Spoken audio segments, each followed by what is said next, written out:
Hi, I'm Tony Northrup, and this is my study guide for the FAA Part 107 UAS drone certification that will allow you to fly drones commercially within the US. In other words, if you want to take real estate pictures or take mixed drone photography into your wedding photography, this test is something that you need to do that legally.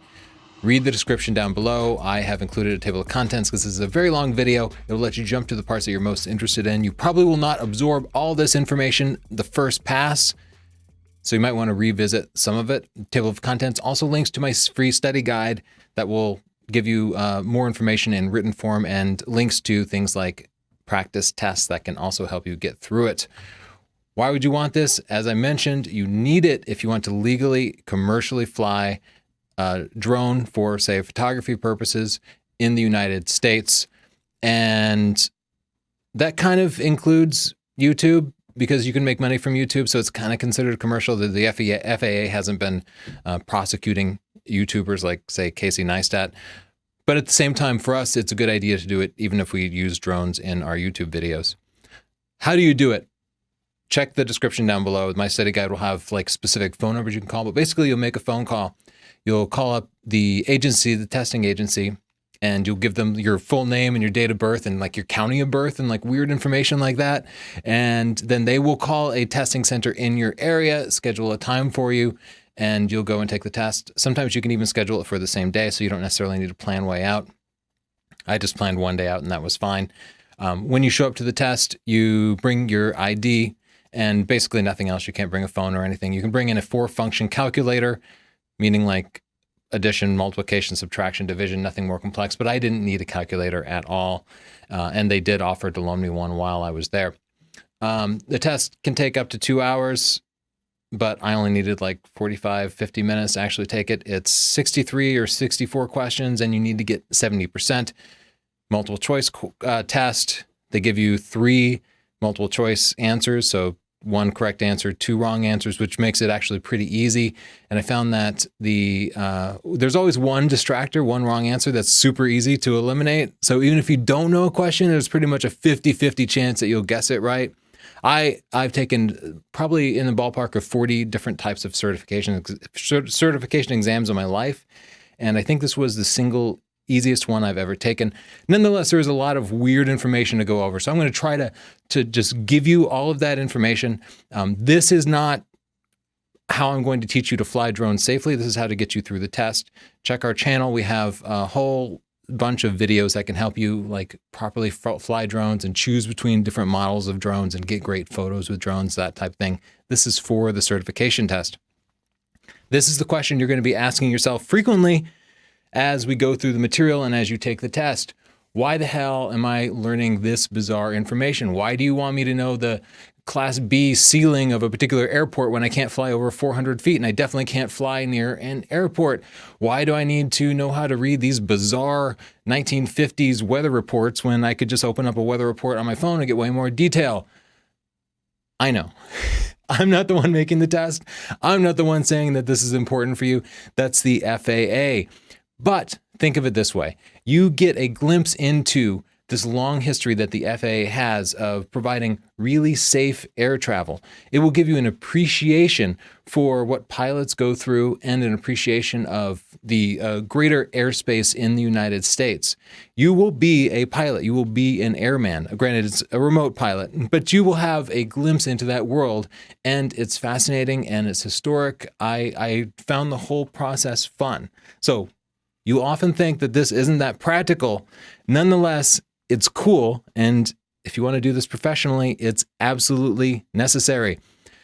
If you want to actually learn how to fly a specific drone, visit this link, sdp.io/tutorials. We're putting up tutorials on how to like the mechanics of the drones and stuff. Again, this is different. And this link, sdp.io/drone, goes to our overall playlist with all of our drone videos. First, let's go over various laws. I could have called this section numbers because I'm just going to give you a bunch of numbers and then tell you the importance of it. This kind of makes it easier to remember. This is like flashcards. So our first number is 0.55 pounds. That is the minimum weight that a drone would have to be before you need to register it in the United States. All drones basically have to be registered with the FAA unless they're under this weight. That's a really light weight. Even this Mavic here is over half a pound. The maximum weight, 55 pounds. So just remember 0.55 to 55 pounds. They made that pretty easy. A 55-pound maximum UAS unmanned aircraft system, a drone. Above that point, it's not considered like a legal drone anymore. It's too heavy. You could do even more damage than would otherwise be allowed. 13, that's the number of years of age you have to have in order to legally register a drone. So if you're 12, you can't register a drone. You'd have to get your parents to do it. Here's a question. As we go through, I'm going to be showing questions that are taken from the FAA's sample test. However, these questions pretty much exactly appear in the test. It's not all of the questions that you'll get on the test, but a lot of them will be going through. The first one, under what condition would a small UA, unmanned aircraft, not have to be registered before it is operated in the United States? And the answer is A, when the aircraft weighs less than 50.55 pounds on takeoff, including everything, including the battery. So you might see an answer that tries to trick you, like they'll say 0.55 pounds without the battery. Of course, it includes everything. One thing I found about the test is the distractors, the wrong answers, are often not very good. So you can, if you're a logical person, you can kind of think about these questions and figure out which ones of them are wrong. Another related practice test question, according to whatever part of the law: when must a person register a small UA with the FAA? Again, when it weighs greater than 0.55 pounds. That's an easy one. Get another sample test question on the same topic. You'll see a lot of questions hitting the same point over and over again. When would a small UA owner not be permitted to register it? When they're less than 13. Again, 12-year-olds can't register it. You can take the test when you're 16 years of age or older. And the test, if you pass it, it will remain valid for 2 years, for 24 months. Just want you to memorize these numbers for the test. Make sure you know all of these numbers. Another good number to know is 400. You're going to see 400 a bunch. 400 feet above ground level is the altitude you can fly your drone at. You cannot fly it to 401 feet. If you have one of these DJI drones, you probably already know this number, because if you accidentally try to fly too high, by default, it will stop you. Here's a test question about that same topic. To avoid a possible collision with a manned airplane, you estimate that your small UA climbed to an altitude greater than 600 feet above ground level. So they're saying in this scenario, a plane was coming at you or something, and you decided it was wise to fly up to 600 feet, breaking the law. To whom must you report the deviation? The answer here is C, upon request of the FAA. Air traffic control would never ask you to report something. The NTSB would never ask you to report something. The TSA will never ask you to report something, nor will the Department of Defense. These are all things you might see as distractors. The only person who you will ever report to is the FAA, and you don't actually have to report flying over 400 feet if you do it to avoid something. They don't want to be bothered with lots of little reports like that. Only if it becomes news and they say, hey, make a report on this, will you have to report it. So it's important to know it's okay to fly over 400 feet if there's an emergency, if you have to take evasive action or something. 400 feet above or around buildings. So if there is a building that is 10 stories high, maybe it's 100 feet and you need to fly above it, maybe for aerial photography, you could fly up to 500 feet. If you're taking a picture of a 1,000-foot building, theoretically, you could fly up to 1,400 feet. You can fly 400 feet above buildings within a radius of 400 feet around it. 400, 400, 400. Now we get into the 500s. A couple of the numbers you need to remember are 500s. You need to be 500 feet below the clouds. So if you look at your weather report and you find out that the cloud ceiling is at 600 feet, that means you'll only be able to fly up to 200 feet. If the cloud ceiling's at 1,000 feet, well, you're still at 400 feet because you can't fly over 400 feet anyway. So what if the cloud ceiling's at 800 feet? How high do you think you could fly? 800 minus 500 is 300. Horizontally, you have to stay away from clouds too. I guess there would have to be a cloud in the altitude that you'd be able to fly. Let's say there was cloud cover at 300 feet. That's possible. You'd have to stay 2,000 feet away from it horizontally. You'd also have to stay 2,000 feet away from guy wires. I know I'm throwing a lot of numbers at you. I'm doing it fast. You're probably going to have to watch this stuff more than once to absorb it. That's okay. Take your time. Go through it as many times as you need to. 100 miles an hour. That is the maximum legal speed of a drone without getting some kind of waiver. Most of these rules can be broken if you write to the FAA. If you ask them to give you a waiver, they can give you permission for these kinds of things. 3 SM visibility. SM is statute miles. That's how you're usually going to see distance measured in either nautical miles or statute miles, but most of the time it's going to be SM. That's how far you need to be able to see to fly your drone.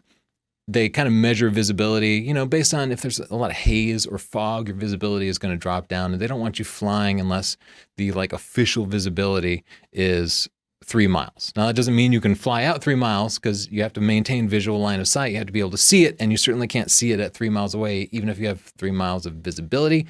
But they want to be sure that you could see an airplane coming in that was 3 miles away so that you would have plenty of time to avoid it. 3 statute miles. Remember that. 8 is the number of hours that you have to go between having a drink and flying your drone. So if you go out to a lunch picnic and you have a beer, and then a couple hours later you want to show off your drone to your buddies, that's not legal. You have to wait 8 full hours. Another number you need to know, 0.04. That's the legal blood alcohol level. Maybe 8 hours ago, you got super tanked, and then 8 hours later, you still have a 0.05 blood alcohol level. I mean, first, my hat's off to you, but you still can't legally fly that drone. You got to wait for your BAL to come down a little bit. And if you get convicted of some sort of narcotic thing, like you're growing marijuana or something, you have to wait 1 year after that final conviction. Not when you get arrested, but your final conviction. 1 year. That's the number I want you to know. You can fly your drone before sunrise or after sunset for a period of 30 minutes. So 30 minutes before sunrise, 30 minutes after sunset, that's in twilight. But in that condition, it requires your drone to have anti-collision lights that can be seen from a distance of 3 statute miles. And no, your drone doesn't have those lights on it by default. You can buy some super bright LEDs that have little batteries and rig it up on your drone, and that will probably meet that requirement. But these drones have lights, but they're not powerful enough to meet this requirement. So just remember, 30 minutes before sunrise, after sunset. Here's a question about that. According to laws, what is required to operate a small UA within 30 minutes after official sunset? A, the use of anti-collision lights. $500. That is the limit that the FAA draws before you have to file an official report about an accident. And that is not counting the cost of your drone itself. So if I crash this very expensive Inspire into a building and the building is unharmed, my Inspire is trashed, it's a couple of grand, but I don't have to file a report. If I crash it into somebody's Lexus and I break the windshield and that windshield costs $600, at that point, I have to file a report with the FAA. And another number you should remember is 10 days to file that FAA report. You have to file it within 10 days of the accident. The only other time you have to file an FAA report is if somebody is injured. Not the only other time you have to file a report, but another time you have to file a report is if somebody is seriously injured, not scraped, not they were scared or dazed or whatever, but what they call like seriously injured, like they might have to go to the hospital or something, then you have to also file a report. Those are most of the big numbers you have to memorize. I have a hard time remembering facts like that, like just numbers. So what I would suggest doing is getting my study guide. It has all those numbers written down, and then right before you go into the test, review those numbers, get them stored up in your head, and then when you sit down at your desk, pull out the pencil and piece of paper that they give you and write down the numbers. That way, even if you can only keep it in your head for like 10 minutes, you'll still be okay. Let's talk about different airspace rules. This gets weird. You probably heard your pilot when you're sitting in the back of Delta. They'll be like, "Oh, we're now entering Class B airspace." Let's find out what all that is. Here's a diagram from the FAA. At the top, you have this big Class A airspace that pretty much covers everything from 18,000 feet up over the US. And this is when you look up and you see airplanes like going overhead, even if you're out in the wilderness, that's because they're flying in Class A airspace. That's where airliners are going. That's sort of long haul stuff. As you get around airports, airports will start to claim different sections of airspace below that point. They won't go into Class A airspace no matter how big the airport is. The lower the letter, the bigger it is, really. So Class B airspace is for major airports, something like JFK, LAX, Boston. These are Class B airspaces, and they call it an upside down wedding cake because it has these tiers that get smaller at the base. So this kind of makes sense, right? And think about how airplanes land. They start up high and then they come down. You want to be sure that that whole airspace is cleared so that other stuff isn't getting in the way of these airplanes. When a pilot comes into Class B airspace, they need permission to enter that airspace. So they'll call the air traffic control and be like, hey, can I come into Class B airspace? And they'll be like, yes or no, you can or can't do that. And of course, they'll come down. Class B is for the biggest airports. It covers the biggest space. It has those like 3 tiers traditionally. Those tiers can change shape. We'll look at maps in a little bit and kind of get a better sense for how big those tiers are. Class C airspace is for smaller airports, like regional airports, like in this area, it might be like the Bradley Airport. You probably don't know that. And it typically has these 2 tiers, one small tier and then one bigger tier. And then Class D airspace is for kind of really small airports. They might not have a tower at all. And Class D airspace, you'll be, when you start to look at maps, charts, you'll be shocked at how much of the world, how much of the continent is covered in Class D airspace. There are places where like everything is covered in Class D airspace, which is a pain because you cannot legally fly your drone in Class D airspace, well, without ATC permission, without air traffic control permission. And this is what you really need to know for the test. If you're in any of those airspaces, except for like Class G airspace, which is just general airspace, or Class E airspace, you can fly in those. But if you're in Class B, C, or D airspace, or Class A airspace, you can't fly your drone in there, okay? You're probably not going to get up into Class A airspace, so I wouldn't worry about it. Well, you could fly your drone if you had permission from air traffic control. So that's the answer. Here's a sample question. According to some law, the remote pilot in command, that's you. You'll see this a lot. PIC, remote PIC, that's just you. You are flying a small unmanned aircraft and you're planning to operate within Class C airspace. What do you have to do? Do you have to use a visual observer, which is somebody who's helping you out watching it? No. Are you required to file a flight plan? No. Are you required to receive ATC authorization? Yes, you just need permission from air traffic control. Real world stuff here, you can no longer just call air traffic control as a drone operator. You're not allowed to do that. Instead, you have to go to this FAA portal online and request a waiver and then ask the FAA for permission, and the FAA will kind of interface to that airport and ask if it's okay for you to fly. You have to give them 90 days to get a waiver. So remember earlier when I said Class D airspace seems to cover most of the United States? That means you would need a waiver to fly in any of that Class D airspace.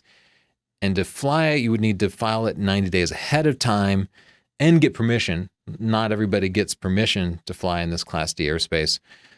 And then what? 90 days later, it might be raining or something and you can't do it. So the process right now is a pain, but the FAA is working to kind of smooth it out. Here's another sample test question. You've been hired to inspect the tower under construction at an airport at a particular coordinates. What must you receive prior to flying your unmanned aircraft in this area? Authorization from the military? No. Remember I told you all these groups that won't give you authorization? Not the military, not the National Park Service, even if it's in a park, even if it's in a military operations area. They don't want you calling the military or calling the Park Service. You need permission from the air traffic control. And the way you do that is through an FAA portal, but I didn't get questions asking me about the portal, just that I need permission from the ATC. According to another law, how may a remote pilot operate an unmanned aircraft in Class C airspace? Okay. starting to see a trend here, right? The remote pilot must have prior authorization from air traffic control. They're going to try to trick you. Do you have to monitor the ATC frequency? Do you have to contact ATC? No. You have to have authorization from ATC, the air traffic control. Let's talk about radio stuff.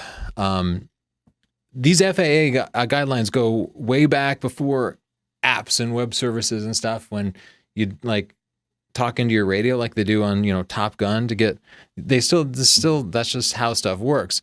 So let's talk about what the different terms mean. The CTAF, you'll see this term a lot. It's used for pilots to self-announce. Most of the time when we talk about CT, it's like a pilot can announce that they're coming down for landing or they need clearance or something. Most of the time, I'll show you in a map later how to find CTAF frequencies. The questions you'll see around CTAF will be, what is the frequency for this particular airport while you're looking at a chart? So I just wanted to review the term.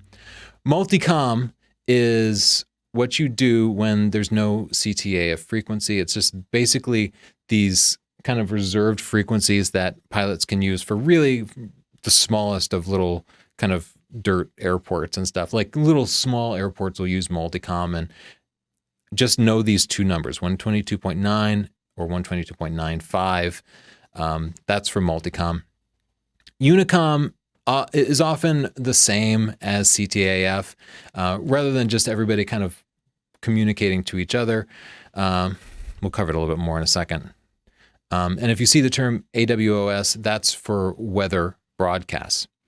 I'm going to take a minute and just ask you to do a couple of things for me. I'm dumping out a lot of information here. I'm definitely going to throw out my voice while doing this long thing. Subscribe for me.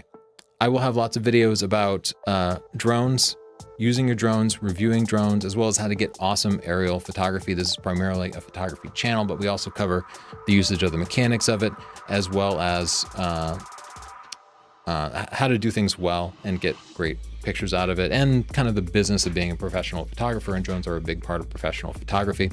I'll also take a second and plug my books, like my book, Stunning Digital Photography, which will help you get awesome pictures with your drone, because believe it or not, it's not about getting a certification or learning to fly. If you want to get great pictures, you have to understand lighting and planning and composition, the art of photography, which has been around for a long, long time.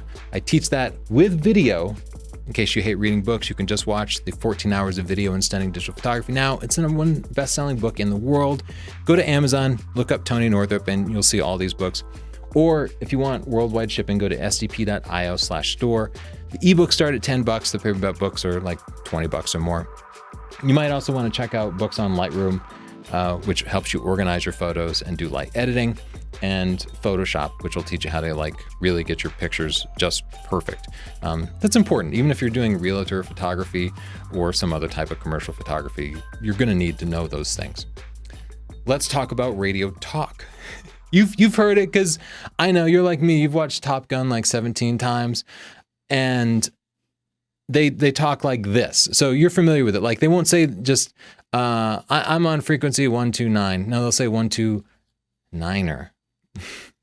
You need to be able to recognize these for the test. I had a question kind of covering these things. So the FAA wants you to be able to listen to the air traffic control and be able to communicate with them, even though you're not allowed to call them. They want you to know this. So I'm going to quickly go over their fancy ways to say every letter.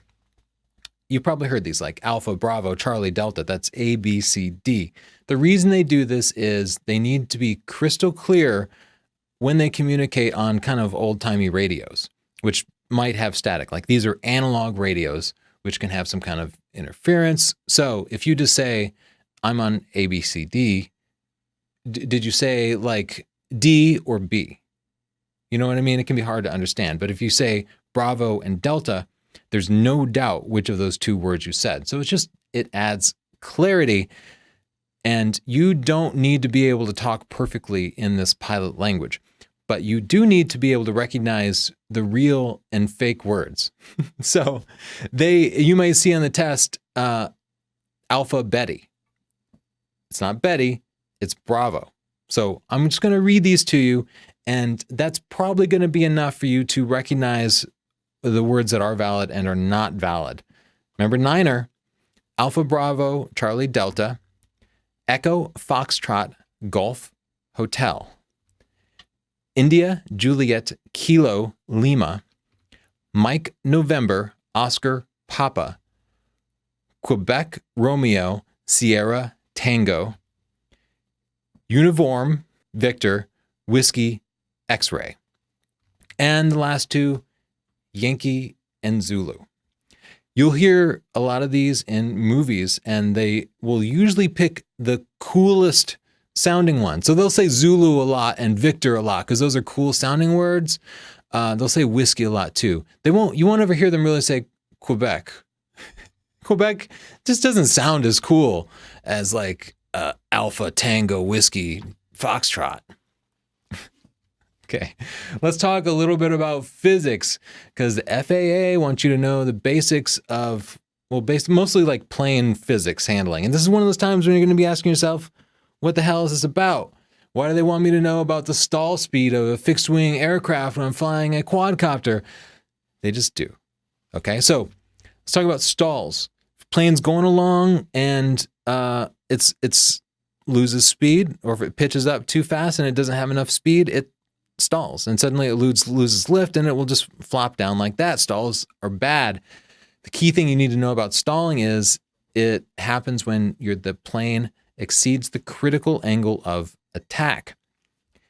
If there's something impacting the plane that would make the situation worse, like maybe you're banking heavily or something, it's going to increase your stall speed.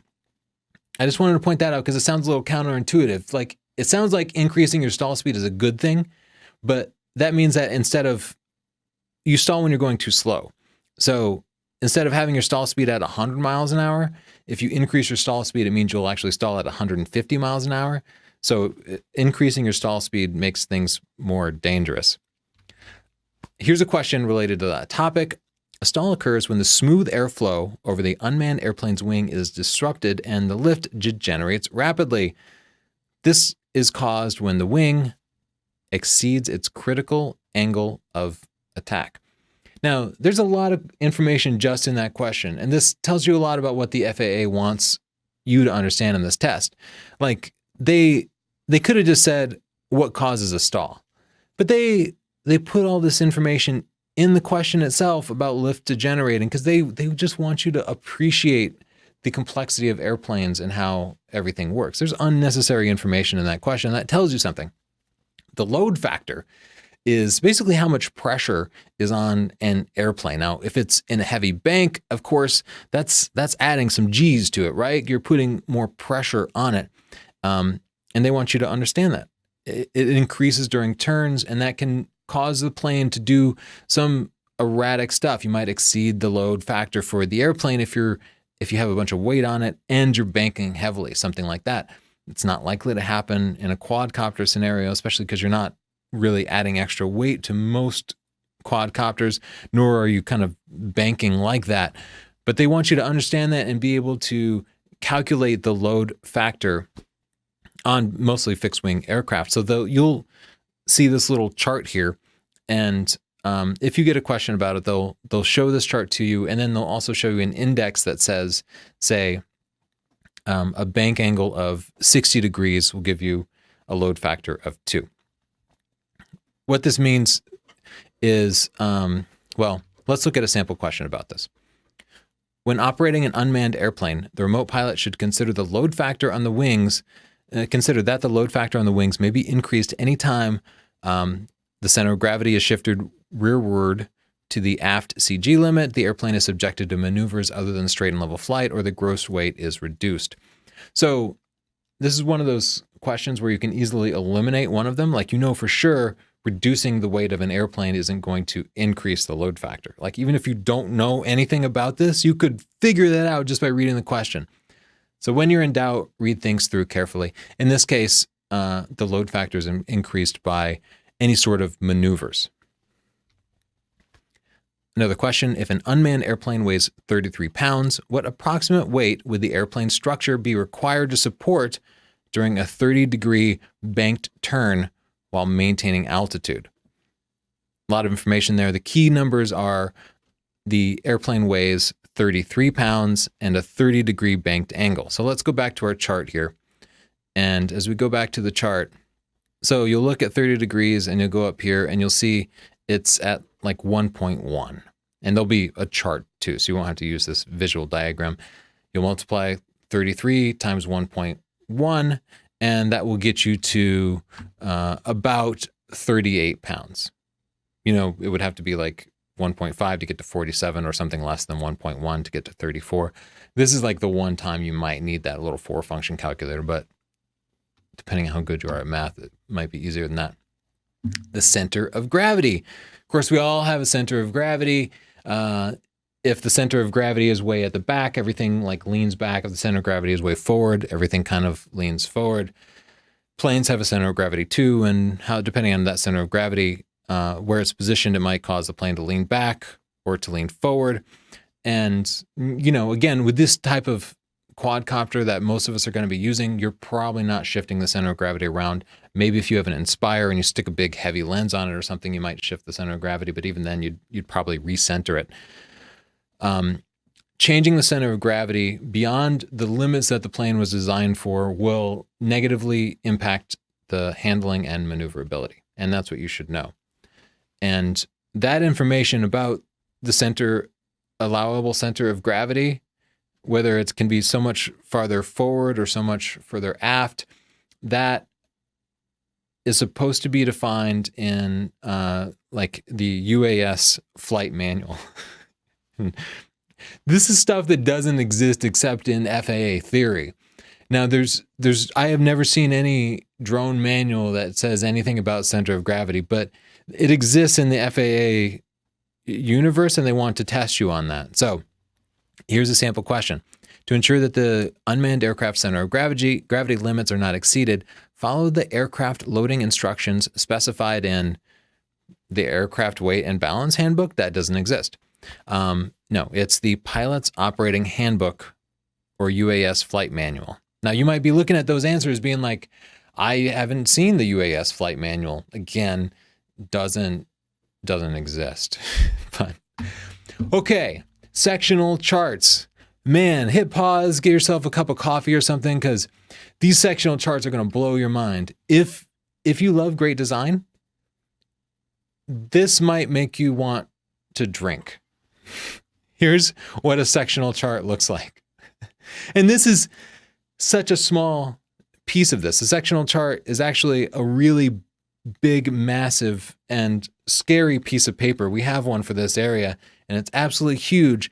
And as you look at it, it is so cluttered with information that it's almost impossible to discern what the hell is going on. And that is the key challenge in this part of the test, is just discerning their just really old and terribly formatted sectional charts.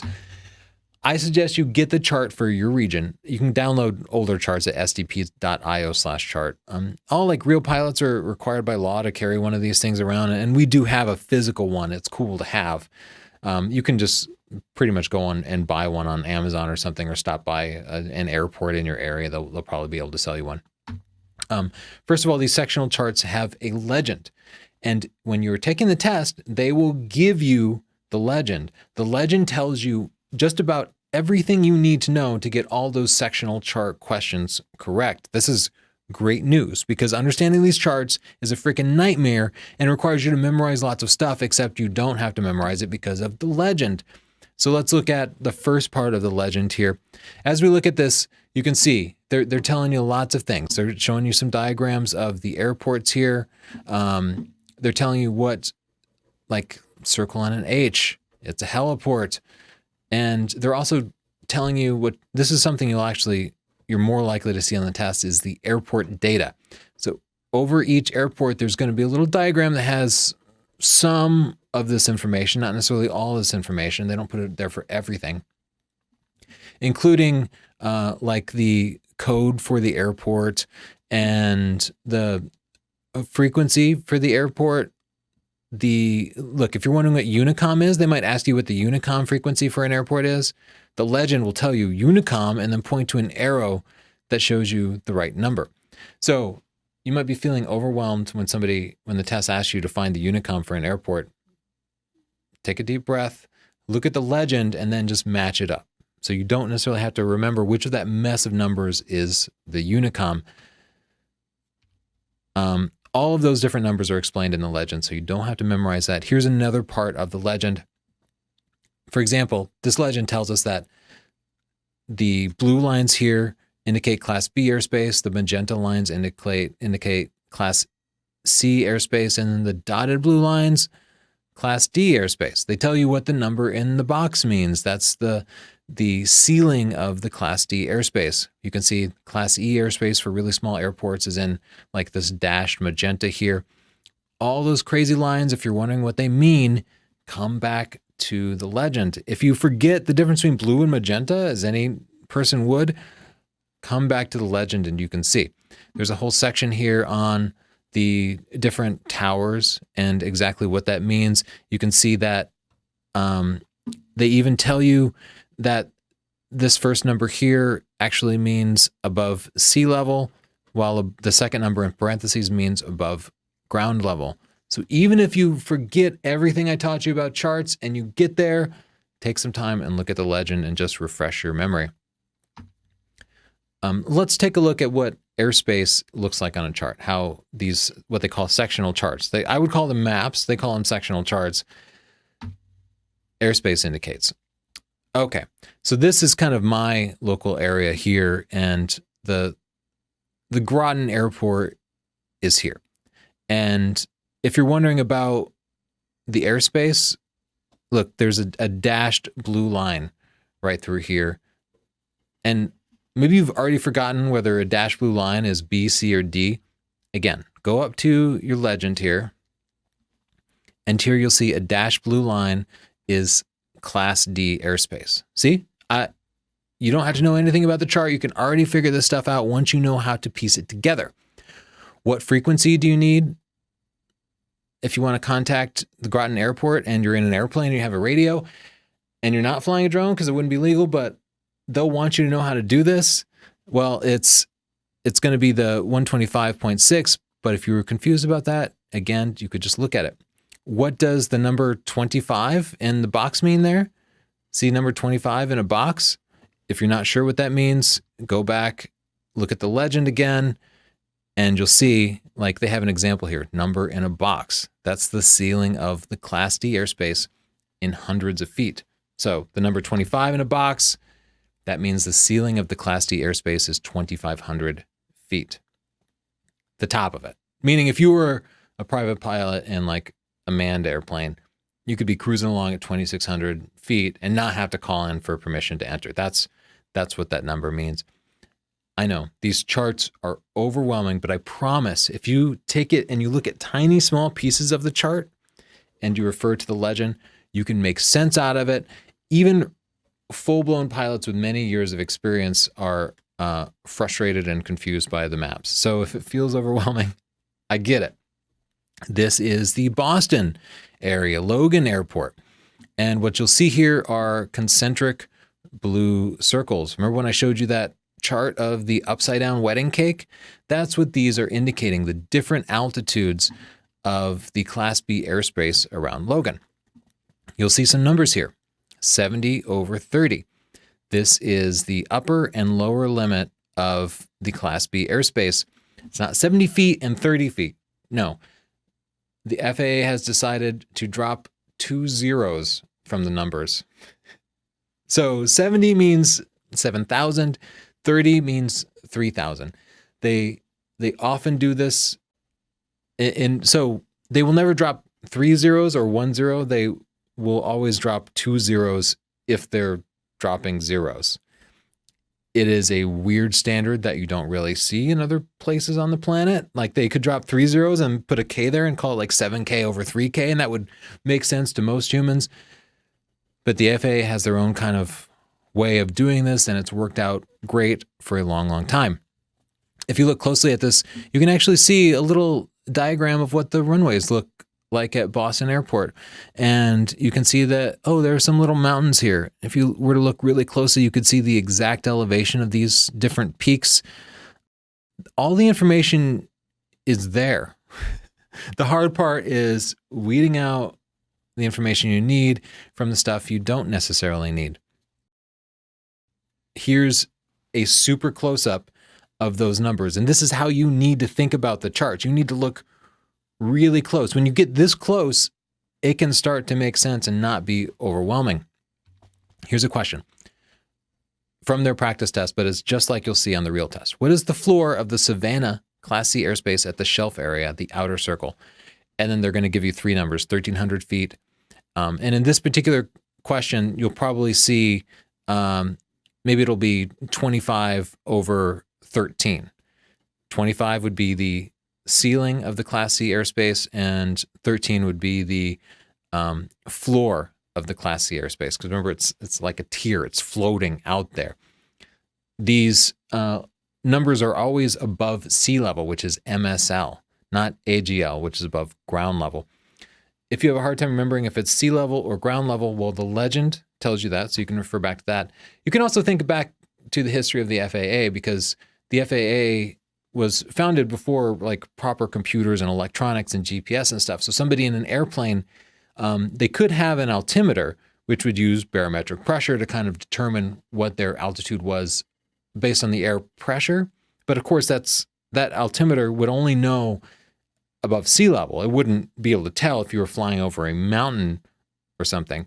So modern GPS could figure out above ground level, but these older airplanes could only determine sea level. So of course, they're going to write on the charts the altitude above sea level. So right away, you can eliminate AGL. And then you just have to look, does it say 13 for 1,300 or 17 for 1,700? Let's look at another close-up. This is an extreme close-up of a red flag. That red flag is important on the map. That indicates a VFR checkpoint. VFR stands for Visual Flight Rules. This is like a little beacon that pilots could use during navigation. Again, kind of heralds back to days before complicated GPS and stuff. What they want you to know about these red flags is planes might use them as beacons, and therefore there might be more planes in this area. The planes probably aren't going to be flying below 400 feet, but they want you to know this because they're really concerned about drones flying into airplanes. Here's another super, super close-up of a tiny, tiny section of a map. I just wanted to show, in this particular example, you can see 41 over SFC. This means the ceiling of the airspace is 4,100 feet. You want to add two zeros, and then SFC stands for surface. You can see a little map of the airport there. Look, that little dot, it's got a tower. So you can see exactly which direction the runways are pointing in. And there's lots of information about like the nearby peaks, that kind of thing. Let's take a look at another close-up here. Well, we do have a tower here. And you can see it even says the name of it. Here's something else, and this is the altitude, and this is above sea level, and then 233 is the altitude above ground level. So they're telling you both the altitude of that tower above sea level and above ground level, so you could use either. You could also subtract those two numbers and figure out what the altitude of the ground level was at that particular point. It would be 513 minus 233. So what is that, like 280 would be the altitude. Those don't have the two zeros there. That tower is not at, 51,000 feet. Here's another interesting marking. See the little parachute dude there? That means that there might be skydiving in the area. It might just be recreational skydiving out of this particular airport. That's the kind of thing that's actually kind of practical. You should know if there might be skydivers in the area, because skydivers will pass through that space from 0 to 400 feet, and you don't want to crash into them. That's one of the reasons you really need to be keeping your eye out. Don't fly your drone into skydivers. More icons here. Here, this particular airport has skydiving, and it also has gliders. And they just draw a picture of a glider. You can also see, look, there's the Visual Flight Rules little beacon there, as well as all this information about this, pretty small airport. So here's a question about these charts. With ATC authorization, in this imaginary world where you could actually get authorization, you're operating your drone approximately 4 statute miles SM southeast of this airport. Which hazard is indicated in that area?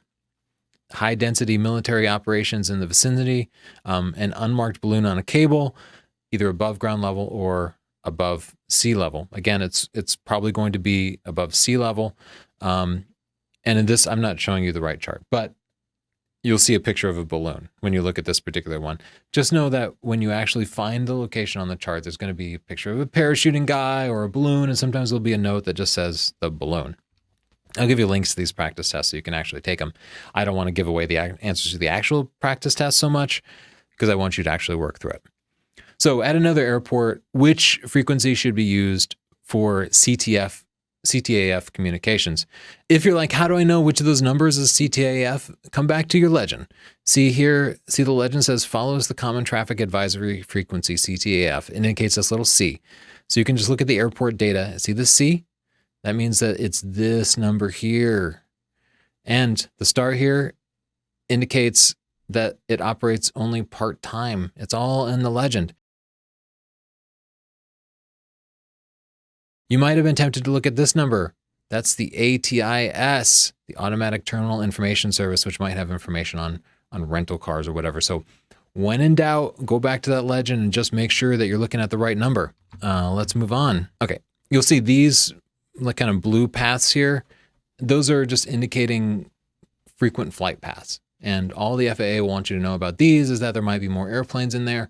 They're not going to be flying under 400 feet in all likelihood, but they want you to know to just use extra caution.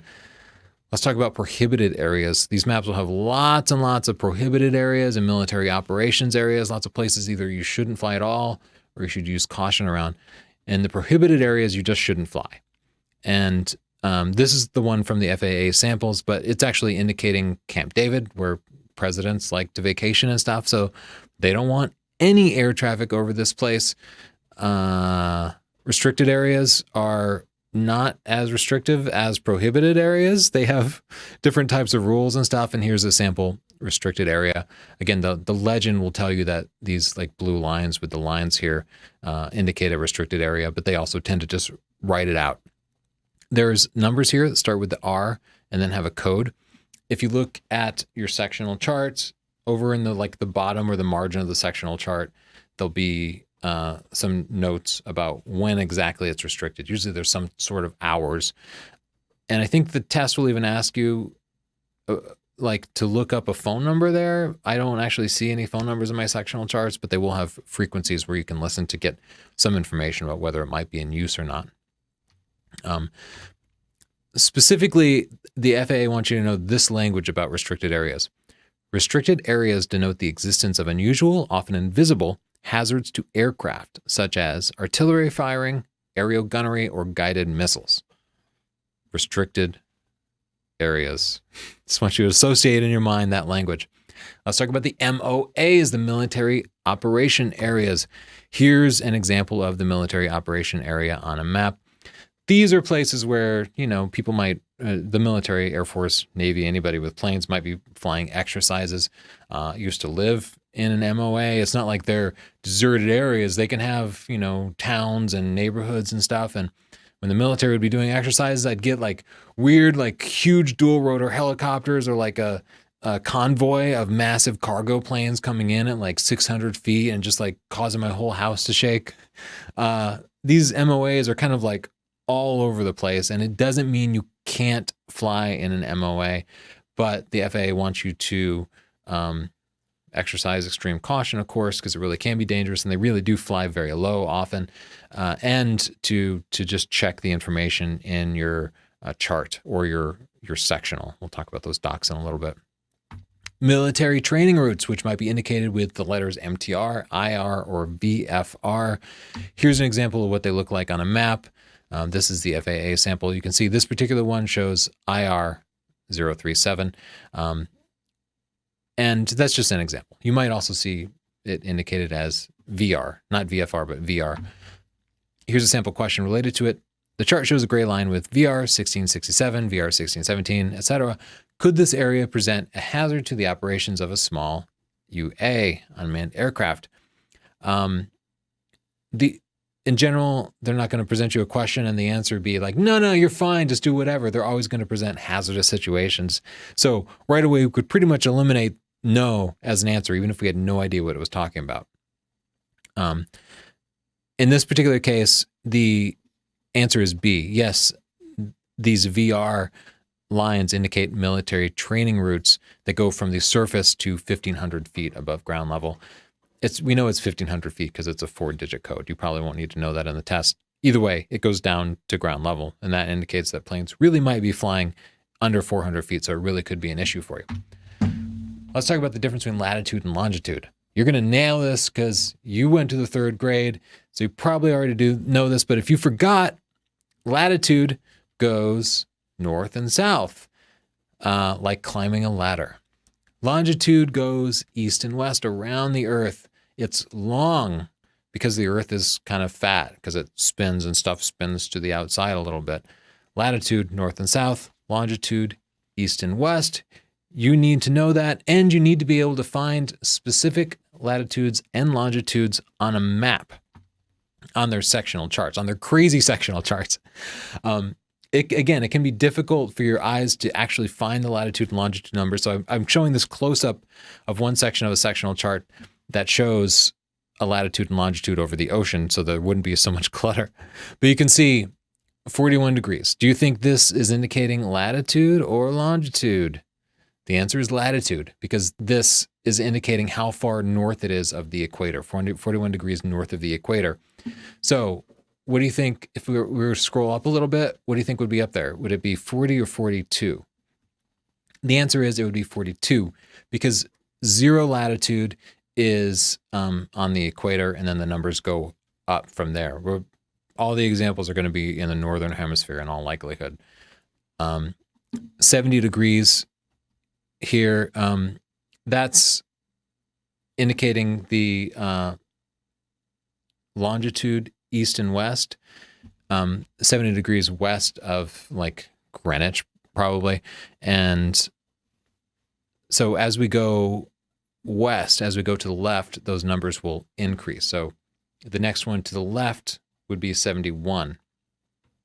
You can think about it this way. It's weird that the numbers get higher from right to left instead of from left to right, since we read that way. But think of it as the United States was settled by the Europeans in the east, and then we worked our way west. Like the rest of the world might call the US the West. We're to the west, and stuff keeps getting higher as we go west because we count from the east. So as we look at this, you should know what these little tick marks mean. And each one of these tick marks is 1 minute, because this is how they measure latitude and longitude. It's 41 degrees, and then this is 41 degrees and 1 minute. Wait, I'm sorry. I said that wrong. This is 70 degrees, and this is 70 degrees in 1 minute, 70 degrees in 2 minutes, 70 degrees in 3 minutes. There's big tick marks every 5 minutes, and then bigger tick marks every 10 minutes. So if they ask you to find 70 degrees in 10 minutes, you'll start at 70. Remember, higher numbers go west, 70 degrees in 10 minutes, 70 degrees in 15 minutes. What if they ask you to find 40 degrees and 58 minutes latitude? That's going to be here, right? Because here's 41 degrees, so we just need to subtract 1, 2. So take away from this. Numbers get higher the further you go north. North and south is latitude. East and west is longitude. The numbers get higher as you go west. Every tick mark is 1 minute, and you will be counting tick marks for some of the questions. Here's one sample question. Which airport is located at 47, whatever? They'll give you some coordinates like this, and you'll have to be able to go to the map and find that specific airport by just counting. Another question. What is the line of latitude at area 4 measure? You should know when you look at the sectional maps, they refer to areas just for the sake of the question. And so there'll be like a number 4 in a circle or a number 3 in a circle. And that makes stuff much easier to find. Because otherwise, if you don't know that trick, you'll look for the Chattanooga airport and you could spend 20 minutes trying to find some little spot. As soon as you know where the areas numbers are, it makes it much easier. But you can answer this question because what do you think a line of latitude would measure? Does it measure east and west or north and south? We just learned this, right? You climb the ladder, it goes up, north, which isn't really up, but that's how we draw it on a map.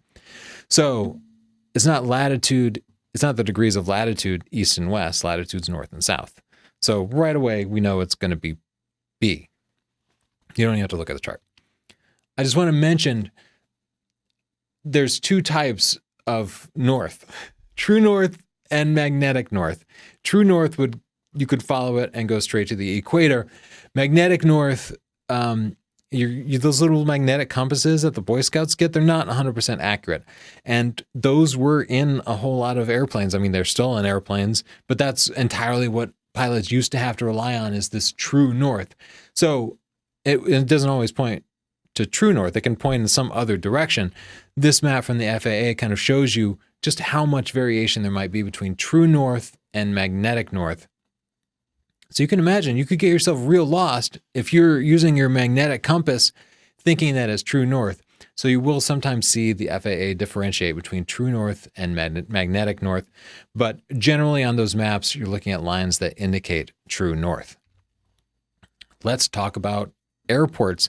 The FAA wants you to know a whole bunch about flying your drone at airports, even though it's illegal and you're probably not going to get a waiver to fly at an airport. They'll throw out scenarios where for some reason you've been hired to fly around an airport and get pictures of a control tower or inspect a control tower or something. Basically, they just want you, again, to appreciate the complexity of flying airplanes and have some respect for being near other airplanes. When an airplane's taking off or landing, that's its most dangerous time. And they don't want somebody crashing into a drone when they're trying to land because they could die. So they want you to have respect for that, basically. Even though you're just gonna stay away from airports, you're not gonna fly in them. So let's talk about runway patterns. Planes take off and land into the wind, generally. You can think about airspeed, right? Like if a plane were on the ground facing into 200 mile an hour winds, it could just put its flaps down and just take right off, because it's that wind coming at it that's going to generate lift, not the actual movement of the plane relative to the ground. So if you have a headwind, it means you can take off at a lower relative ground speed. Birds do this too. Birds will almost always take off into the wind if they have the opportunity, because it makes things easier. Likewise, landing into the wind is easier because you can maintain a certain amount of lift with a lower ground speed. So just remember, planes take off and land into the wind, and airports are usually, or runways are usually aligned so that you'll be doing that into whatever the prominent wind direction is. Airplanes, when they're landing and taking off, generally circle to the left. So they'll take off and then circle to the left and come back around. If air traffic control says an airplane can't land right then, they'll be circling the airport to the left. This keeps everything orderly. That way one plane can be landing while another one is coming in behind it. If they miss a landing, they just go back around. It keeps people from like crashing into each other head on. It's just this sort of convention. If you have a hard time remembering that they need to turn to the left, think about it this way. We're in the US. The driver sits on the left side of the car. Planes work the same way. You sit on the left side of the plane. It's easier to look out your left window than your right window, right? So that way you turn to the left because it's just easier for you to see the tower and the runway and stuff. That's why they turn to the left. Helicopter traffic tends to go off to the right, just to stay out of the way of the fixed wing aircraft. Runway markings. When you're riding coach in United and the pilot comes on and he's like, we're landing in a runway 9er. What he's saying is he's landing in runway 9, but that number indicates the compass direction of the runway. So runway 9 is oriented 90 degrees. 0 degrees is north, 90 degrees is directly east, 180 is directly south, and then 270 is directly west. But they drop 10. So runway 27. Which direction do you think runway 27 is facing? It's west, right? Runway 18 is facing south. Whatever airport you're at, that's how it works. Runway 13 is at the plane coming in for a landing would be at 130 degrees, which is like southeast, basically. Let that sink in a little bit. Look at your sectional charts, figure out what's going on. There's going to be some questions, especially in the practice test, that will require you to understand that and understand that upwind is heading in that same heading direction, whereas going downwind means you're going opposite the runway direction, and you'll have to be able to kind of draw. You have a pen and paper. You have to be able to kind of draw a 130 degree runway and figure out what direction you're heading when you're downwind and left of the runway, that kind of thing. It's useful to be able to do that. If your mind works that way, that can be a pretty easy thing for you. If not, it could be a challenge. Definitely know your compass headings. 0 is north. East is 90 degrees. South is 180 degrees. West is 270 degrees. Here's a sample question. While monitoring some runway CTAF, you hear an aircraft announce that they're midfield left downwind to runway 13. You can see why you might want to draw this out, right? Where would the aircraft be relative to the runway? I didn't actually get one of these questions on the test. They're on the practice test. They're pretty confusing and completely impractical, since you're probably not going to be flying at a runway. But think of it one step at a time. Runway 13. What is the heading of runway 13? 130 degrees, right? And then on a compass, what direction would that be? 130 degrees, well, 90 degrees is directly east, which is this way on a video camera that's opposite my natural. So 90 degrees is here, 180 is here, so 130 is somewhere in between. It's going to be southeast. So if the plane were heading upwind, they'd be heading 130 degrees. They're heading downwind, so they're heading 360 minus, they're 360 degrees on a compass, 360 minus 130 degrees, which puts them at 230 degrees. So they're going, instead of going southeast, they're going northwest. So now we know the plane is going northwest. Okay, so let's just map this out so we can keep ourselves sane. 180 degrees is south. 0 degrees is north. I'm a photographer, so I'm using Photoshop for this. East is at 90 degrees, and then west is at 270 degrees. The runway is 13, so it's headed 130 degrees like this. Okay, these are my awesome drawing skills. So runway 13 is headed this direction, and the wind is, we know people are landing going from up here to down here, which means the wind itself is going in this direction, right? Because you always land upwind. So the question itself says that the plane is midfield left downwind. We know the plane is midfield left downwind. So it's midfield, so it's in this area somewhere. And to the left of the runway, it's going to be relative to facing upwind. So you're facing this way, which means your left is over here and your right is over here. So now we know that the airplane is like right about here. And sorry about my drawing. And the question asks, where would the aircraft be relative to the runway?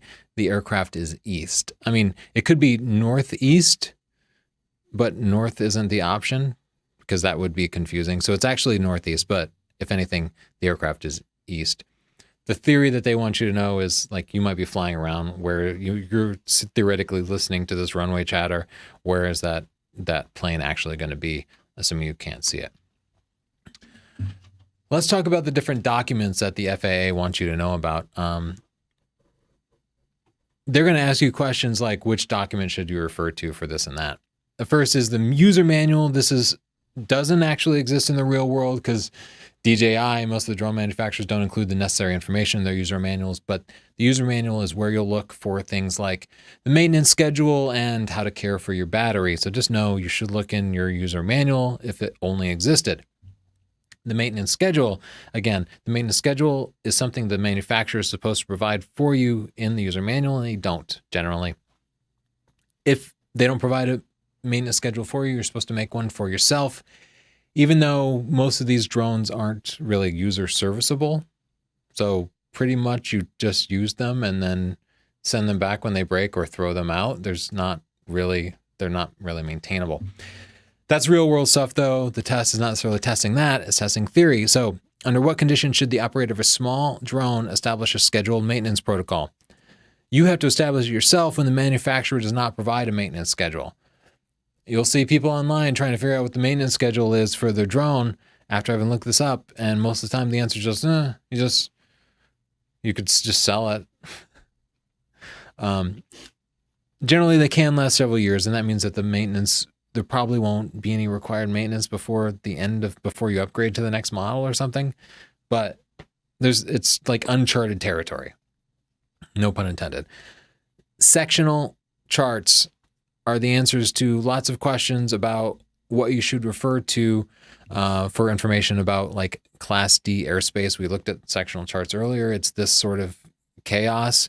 Sectional charts also have some information about MOAs and such, but detailed information about MOAs, military operation areas, protected areas, different airports is in chart supplements. And this is what a chart supplement looks like. It's got lots of pages here for specific airports and other protected areas that list just even more detailed. So the chart supplements it's a book that has way more detail than you can find in that terrible sectional chart. Sample question: the most comprehensive information on a given airport is provided by, it's not the sectional chart, it's the chart supplement. The supplement is the one that provides that detailed information. Notices to airmen, we'll talk about in a second. Terminal aero chart, those don't have that sort of information. The notice to airmen, NOTAM. This has time critical stuff in it. Like, when Donald Trump was elected president, that day, the FAA issued a NOTAM to not allow people to fly like over the Hudson River, basically around Trump Tower. And that includes you and your drone. So if you were used to flying in Central Park, it's possible that the NOTAM would have prevented that. And being aware of that might save you from being tackled by a Secret Service dude. NOTAMs are going to be the answers to lots of questions about timely stuff, emergency stuff. Here's a question. How would a remote pilot in command check NOTAMs as noted in the caution box regarding an unmarked balloon? If you need to check a NOTAM, where you need to go is to 1-800-WXBrief.com. Before You Fly is an FAA app, and it's useful, but for some reason it doesn't have NOTAMs in it yet anyway.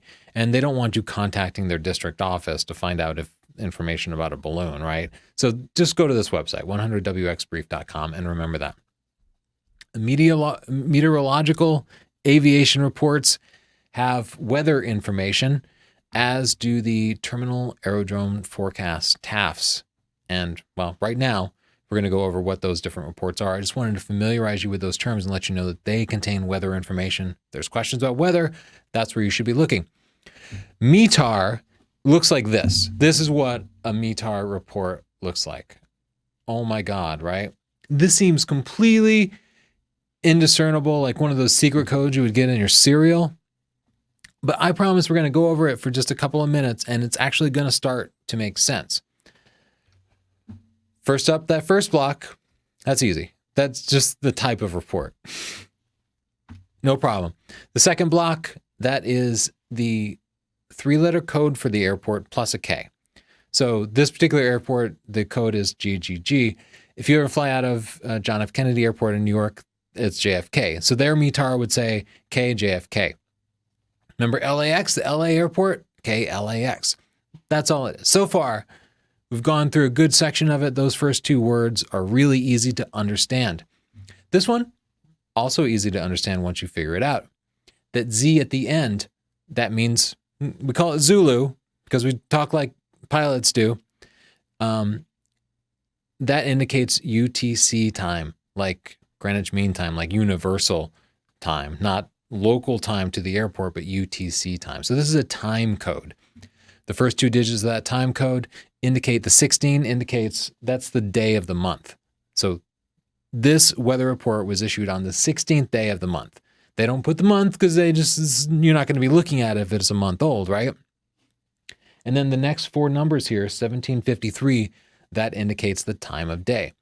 They always use 24-hour time. So 17 is 5 p.m. So you better get used to this 24-hour time. Remember, you just have to subtract 12 if you're used to using the AM/PM system. So the 16th day of the month at 5:53 p.m. UTC. The next word, auto, means that the report was automatically generated by some sort of weather station. It could also say COR, which would mean corrected. Just so you're familiar with it, you probably won't get tested on that particular bit of information. This mess of numbers and letters is the wind speed, and it's really easy to read once you understand it. The first three digits indicate the compass heading. It's 140 degrees, 140, 140 degrees. Again, which direction is that actually? It's southeast, because east is 90 degrees, south is 180 degrees, and it's somewhere in between 180 and 90, right? So it's southeast winds. The next two digits, 21, indicate the knots of the wind speed. So 21 knots.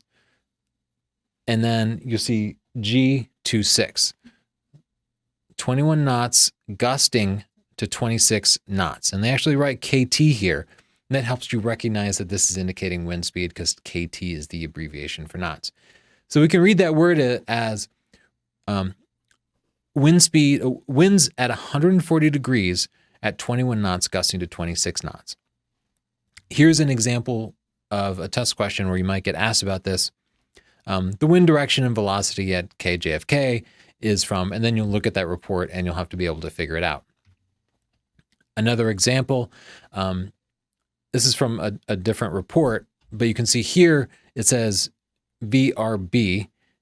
That means variable winds, which means they might be going north, they might be going south. It's kind of changing around, and usually variable winds are also low wind speed winds. So it's saying at 5 knots. Variable at 5 knots. Just a completely different report, so you have some sense for how they vary. If you see the SM there, that's indicating statute miles, the distance. And that is indicating your visibility, because you wouldn't measure wind speed and distance, right? You would measure visibility. So you can see at 3/4 of a mile, 3/4, like a fraction. I don't know why they don't write 0.75 or something, but for whatever reason, they decided to use fractions. Another example of a fraction, this means 1.5 statute miles of visibility. So both those, you're supposed to get 3 statute miles of visibility before you fly your drone. So this would indicate that you shouldn't be flying your drone in that kind of weather. And then here we have an indication of what the weather is actually like. I'll show you a chart that shows you what all these different codes mean. You don't necessarily have to memorize them, but it doesn't hurt to be able to recognize them. So I remember that TSRA indicates thunderstorms and rain showers. The BR actually indicates the mist. I'm going to show you an FAA slide that shows you what these abbreviations mean. So you can see, looking at this, TS, thunderstorms, RA, rain, BR, mist. If you go back, you'll notice the very first thing is a plus there. That plus indicates the intensity or proximity. So a plus TS means heavy thunderstorms with rain and some mist. I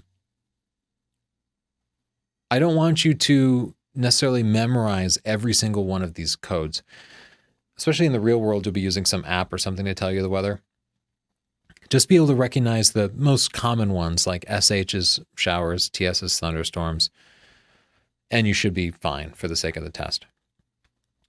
This next section indicates the cloud cover. And just like earlier, they're indicating altitude by dropping 2 zeros off of it. So this BKN means broken clouds, and then we're going to add 2 zeros to this number, 800, broken clouds at 800 feet. This means overcast overcast clouds at 1,200 feet. There's a 0 in there. 1, 2, add 2 zeros, 1,200 feet. The CB means cumulonimbus clouds, like those big puffy clouds. So they're indicating the type of cloud. And then the last digits here, this chart shows you what those different codes mean. BKN, broken, OVC is overcast. You might see scattered or few clouds, or you might see them saying clear skies, etc. This last section here indicates the temperature and dew point in Celsius. I know every other measurement has been in like feet and miles, but now we're switching over to Celsius. It's indicating the temperature is 18 degrees Celsius and the dew point is 17 degrees Celsius. The dew point is important to understand because you might, get like precipitation, water forming on your wings, stuff like that. So that's why they need to know that. If those are within 3 degrees, that indicates like a higher chance of like water forming on your plane, conditions that you might need to be concerned about. Whew. There might be more information in there, like RMK is indicating remarks, but you probably won't be tested on it. I just kind of wanted to cover the core stuff that's in those reports. So here's a question about the METARs. They'll show you a METAR and ask you what the current conditions are for that particular airport. You'll look at the airport code and have to look at the METAR and figure out which of multiple METARs applies to that particular airport. You'll just be looking for, in this case, KMDW, and then you'll have to be able to discern all of that. Remember, they add 2 zeros. So like 2 of these, like this one is clearly distracting you, trying to confuse you by thinking that the number 7 indicates 7,000 feet when you know they add 2 zeros, so it means 700 feet. And then beyond that, you just need to figure out whether it says 1.5 or 2 SM, and you can figure out which of those 2 answers is correct. The TAF reports, terminal aerodrome forecasts are formatted very similar to METAR. So once you figure out the METAR reports, you can pretty much read the TAF reports, but they both suck to look at. It's like, unless you're a computer. The report starts with TAF. That indicates that it's a TAF report. So again, that part is easy. The next is the airport code, KPIR. In this case, again, all airport codes in these reports start with a K and then the 3-digit airport code. What does this mean? It's got a Z at the end, right? Remember what the Z means at the end? Zulu, UTC time. So we know that this is a time code. They use this weird format where the first 2 digits indicate the day of the month. So the 11th day of the month, and then 11:30. It's under 12, so that means 11:30 a.m. Look at this. That's when the report was generated. So the 11th day of the month at 11:30 a.m. UTC. And then the next phrasing indicates how long the TAF is valid for. This is telling us the weather, and then, hey, this report is good for this period of time. It's the beginning and end of the period of time that the TAF is valid for. So the 11th day of the month to the 12th day of the month. That's what this number means here. The 11th day of the month to the 12th day of the month, beginning and ending period at 12 o'clock to 12 o'clock, 1200 hours to 1200 hours. So basically noon on the 11th to noon on the 12th. We know it's good for 24 hours, this particular one. Tempo means that what follows next is going to be the following conditions are going to be kind of temporary, kind of transient. And then you'll see the period of time that the following conditions are valid for. So now we're kind of moving, we already established when it's going to start. Now we're saying, hey, we're temporarily going to see these things on the 11th day of the month from 12 to 1400 hours. So from noon to 2 p.m. Visibility is 5 SM. Whenever you see SM, that's statute miles, that's indicating visibility. Remember what BR meant from earlier? Mist, there'll be some mist. From, FM is from 3 o'clock. Now we're moving on to like a different time. From 1500 hours from 3 o'clock.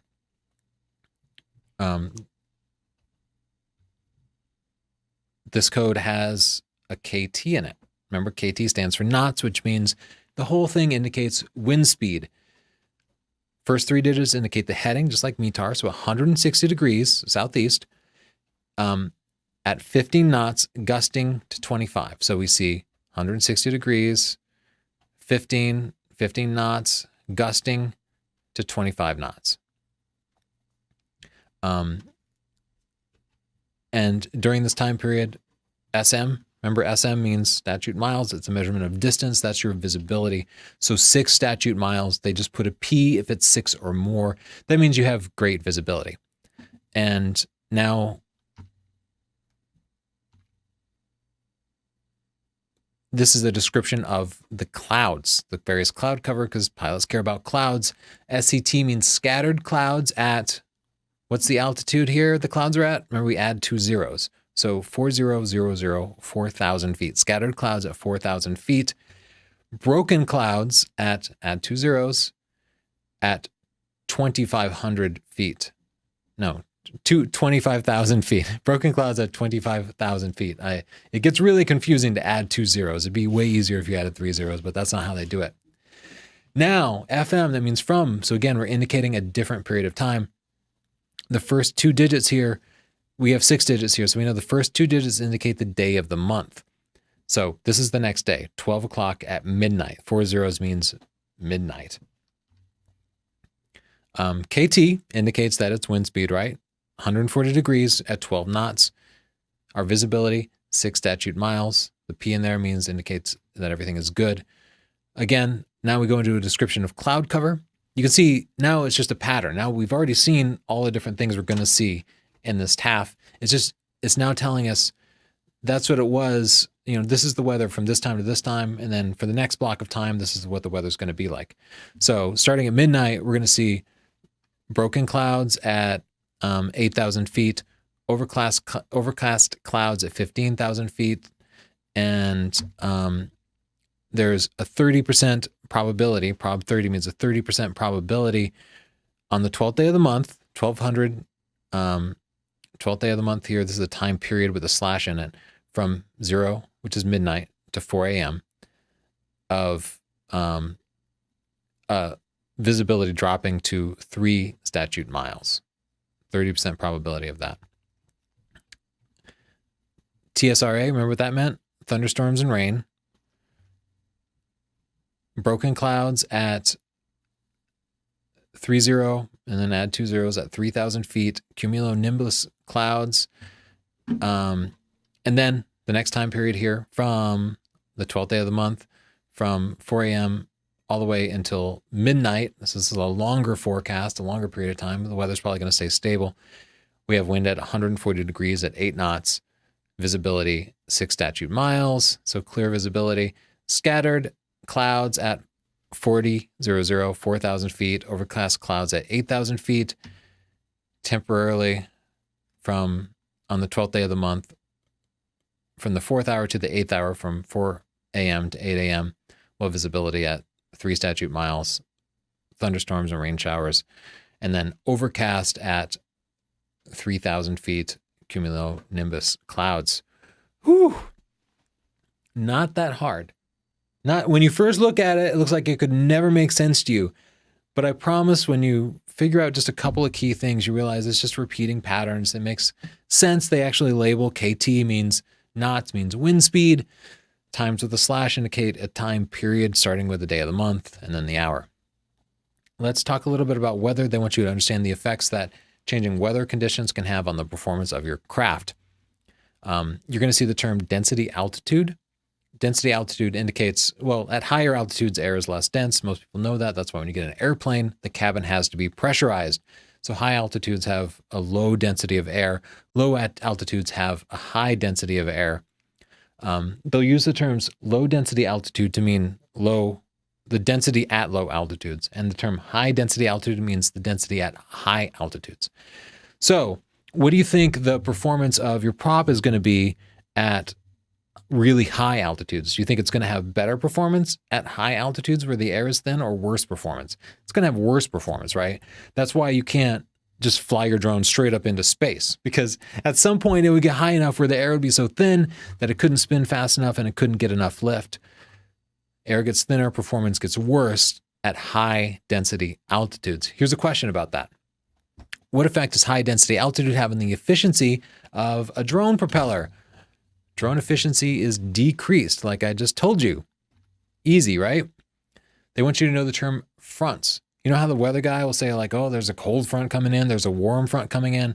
What that actually means is there's a bunch of cold air hitting a bunch of warm air, and that division is considered a front. For weather fronts divide weather patterns. Wind shears are sudden drastic changes in wind speed, and they can happen in different wind conditions.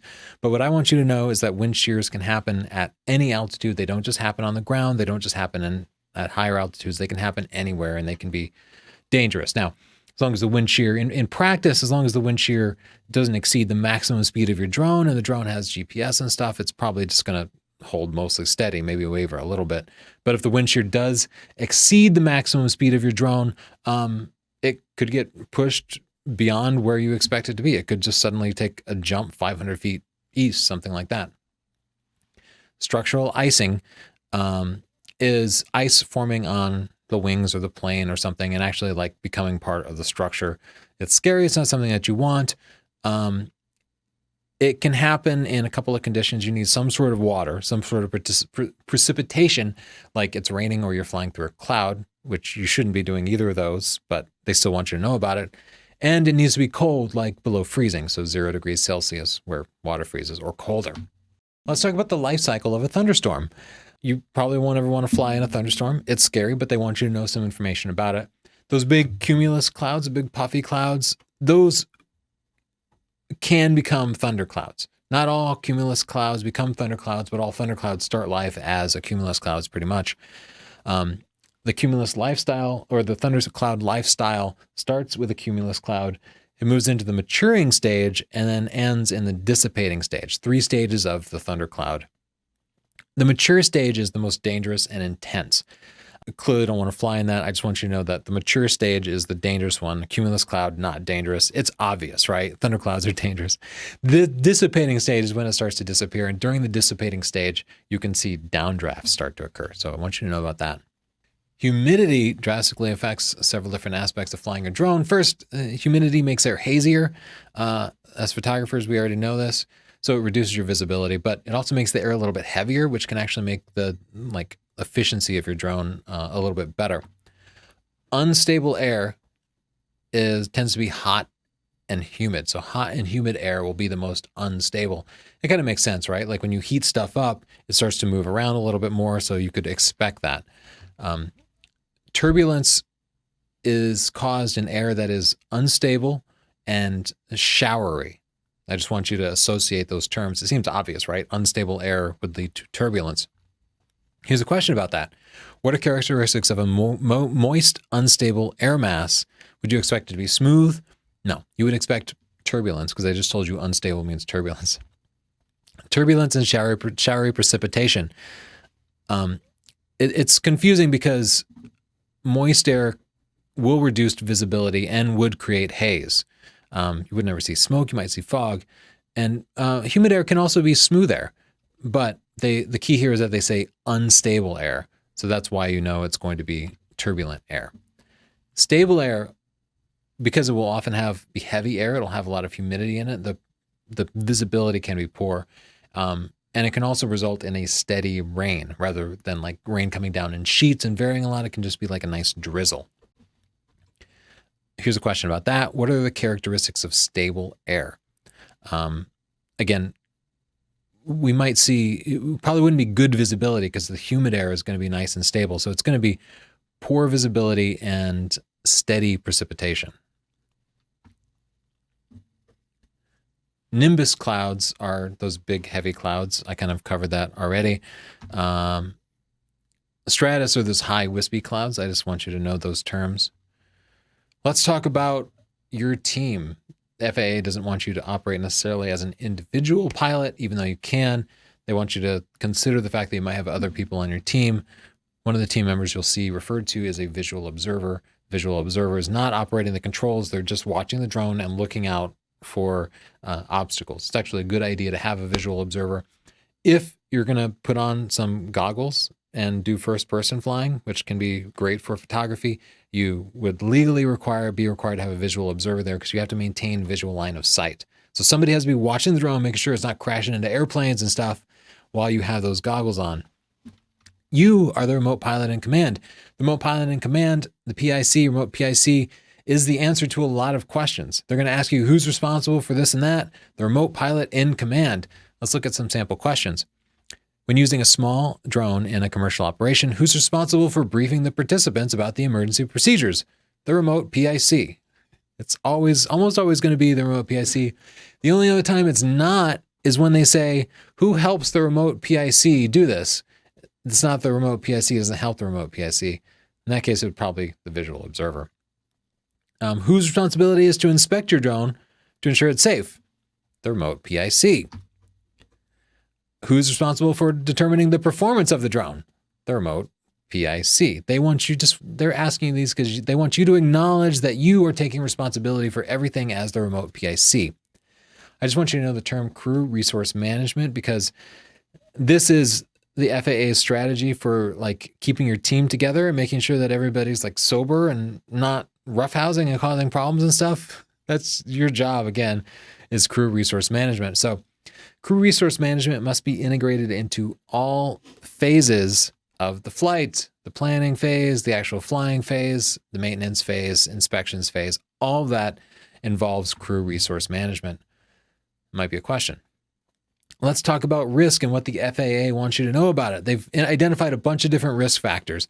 One that they're really concerned about is hyperventilation, and that's not something that I can imagine. Like a pilot of a manned plane pilot might get nervous and scared and start to breathe too fast. That's what hyperventilation is. You actually breathe too much. You get too much oxygen. It can make you lightheaded, make you dumb. Hyperventilating is breathing too much. So what do you think you should do if you're hyperventilating? Should you breathe faster? Should you get some exercise? No.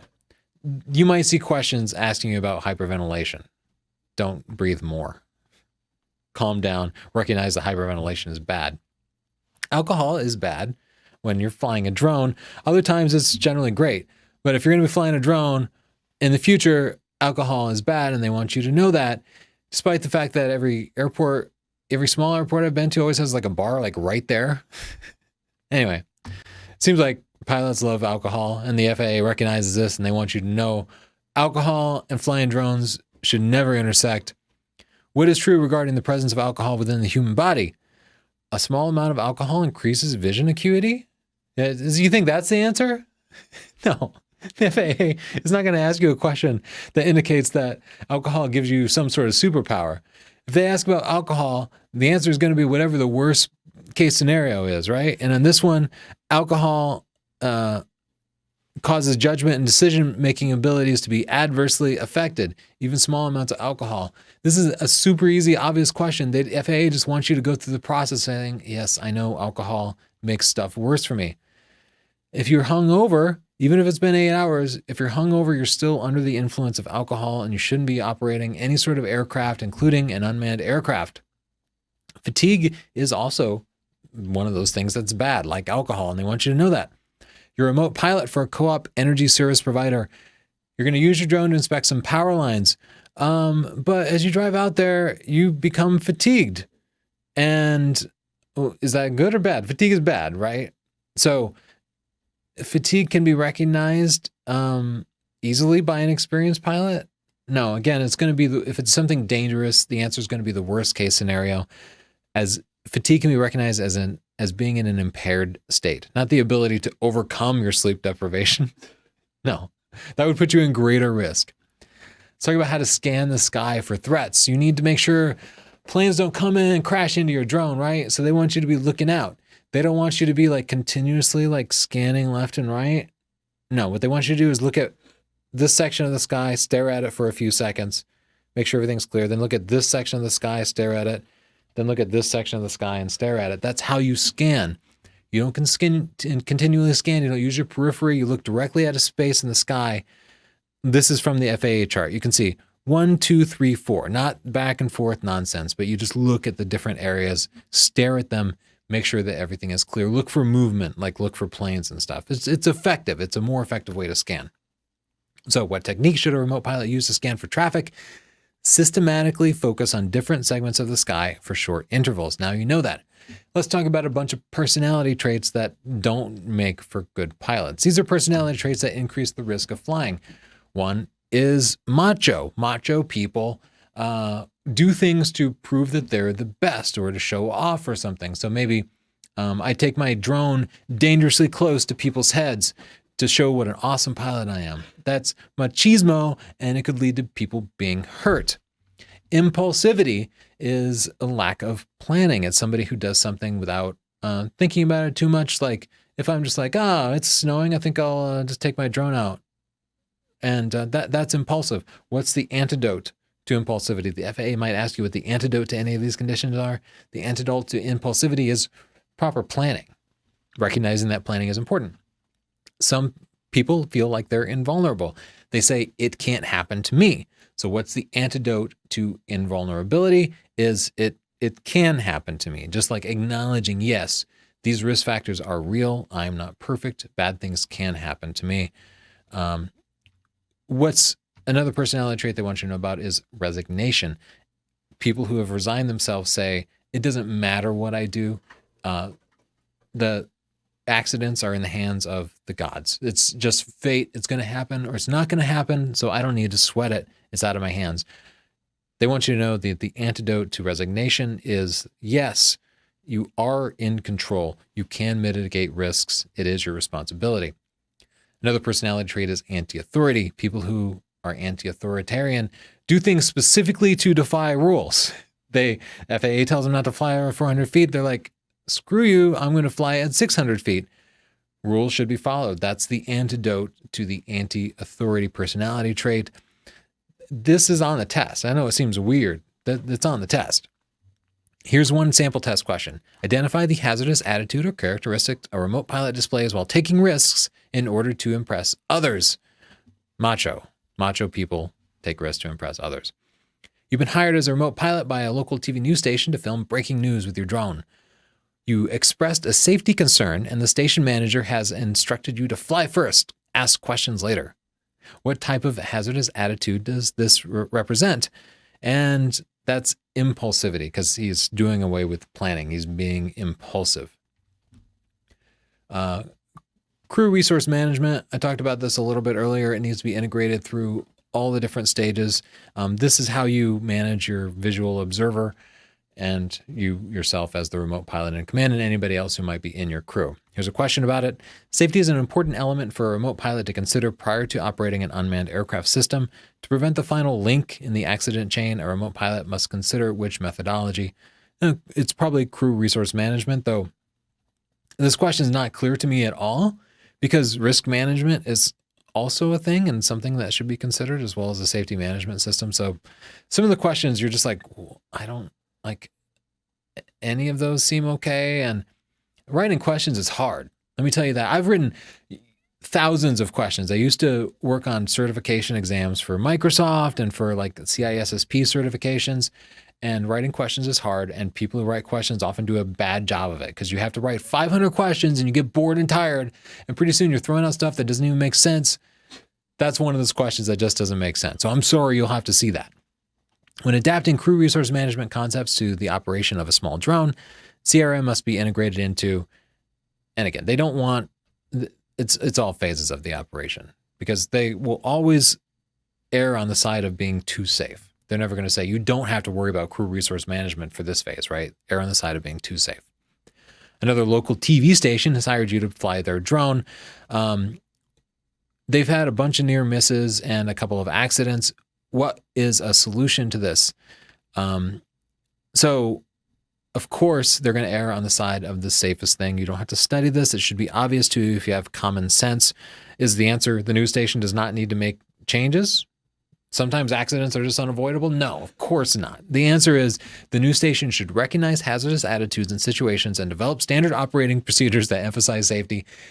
Anybody could get that question right without knowing anything about the test if you just had some common sense. That wraps up my cram. Now I'm going to give you a few tips for taking the test. I like to do things in two phases. I study. I bring as much information as I can into my long-term memory. But as I'm studying, I'll get a sense for what stuff I am not retaining properly. And I will write that down in a little personal study guide for myself, all the stuff I can't remember. And for that, I cram. And I will arrive at the testing facility usually about 30 minutes before I need to walk through the door. And in those 30 minutes, I will just be looking at those little facts and trying to get them in my head, at least into my short-term memory. Then when I get into the testing center, I will write down those facts on a piece of paper. That way, if I forget them at minute 35 or whatever, I can refer back to my notes. But you know what? By the time you actually write them down and everything, they're probably going to be in your long-term memory. That's a funny thing about cramming stuff into your head, is it kind of makes you retain it. So another thing is the process of elimination. These questions only have 3 answers. So 1 right answer, 2 distractors, which means if you have no idea what a question is, you still have a 33% chance that you're going to get it right. But there's always 1 really dumb answer. So on those questions, you will have a 50-50 chance of getting it right if you have no idea. So even if you're just guessing, you can get most of the questions right. That should be encouraging to you. The computer system will give you the option to answer the question, but there's a mark button. If you're unsure about something, mark it. Answer it. Give your best answer, but mark it, and you can come back later. Sometimes you'll see a later question that gives you, like, the information in the question itself will give you a clue about an earlier question, and you'll be able to circle back and figure it out, or maybe you'll look at the legend and remember, like, oh. Anyway, I always review those marked questions afterwards. When I took my test, I got an 88 on it, and I had a lot of marked questions that I didn't feel 100% confident on, but I still managed to get 88%, which means even though I wasn't 100% sure about some of the rather vague questions, I still managed to get most of them right just by good guessing. And lastly, don't stress. If you fail, the FAA drags you out of there, beats you, and never lets you fly a drone again. No. If you fail, no big deal. 2 weeks later, you can take the test again. Yeah, you're out the $150 testing fee and whatever time you have to drive in, but it's not the end of the world. You just get to retake the test in 2 weeks. They don't publish you to a list of flunkies or publicly humiliate you or anything. It's not a big deal to fail the test. I passed it on the first time, and I bet you will too, because it's a pretty easy test. But anyway, don't sweat it too much. Just to remind you, go to scp.io/tutorials to find tutorials to help you actually fly your drone or to use your camera. Mostly they're camera tutorials, but we're adding new drone tutorials in there. Subscribe to the channel, please. That's what we get out of this. That's why this is free. We get subscribers. I hope you'll come back later, watch other videos, and maybe even buy some of our books, like my book, Stunning Digital Photography, which just teaches you how to take great pictures, whether you're using a smartphone, an SLR, or one of these flying camera things. They all have over 12 hours of videos in them, so if you hate books, you can just watch the videos. Or if you like books, you can read the book and watch the videos. That's the best way to learn. Ebook versions, which run on a tablet or your smartphone or your computer, only cost $10. Paperback books are cool. They include the free ebook, and they cost you about $20. I have books on photographic techniques, stunning digital photography, the #1 best-selling book in the world, photography book in the world. I'll revise that. Go to Amazon, you can look at reviews. It has like 1,800 reviews and awesome rating. I have books on Lightroom and Photoshop, which you will need as you're doing drone photography to make your pictures look the best. So those books will help you actually figure out how to use that software. And a book on photographic gear, things like camera lenses and stuff like that. You can get them all at Amazon. Search for my name, Tony Northup, or visit scp.io/store, where we ship worldwide. Thank you so much. I'll see you in the next video. Don't forget to subscribe. If you have questions, ask a comment down below. If you have tips, something I missed, something you found on the test, or something that was wrong, add a comment down below. I will compile any updates and put them in the description for people. Thanks. Bye.